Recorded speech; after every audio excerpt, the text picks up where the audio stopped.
Bilarmidingiz, homilador ayol uchun har kecha 8-9 soat sifatli uyqu bu shunchaki dam emas, balki bo'lajak ona va chaqaloq salomatligining asosidir.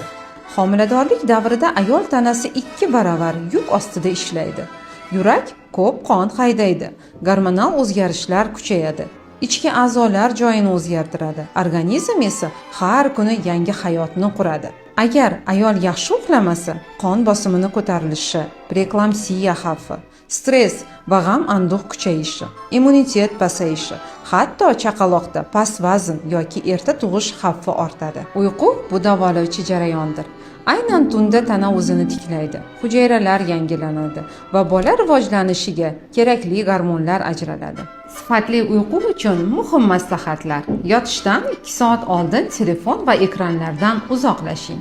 Har kuni bir xil vaqtda yotishga va turishga harakat qiling. Xona tinch, qorong'i va salqin bo'lishi juda muhim. Kechki ovqat yengil va ertaroq bo'lsin. Chap yonboshda yotish bachadon va chaqaloq qon aylanishi uchun eng foydali holatdir.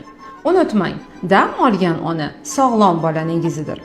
Uyquni ustuvor qilish sizning ham, farzandingizning ham kelajagiga g'amxo'rlikdir.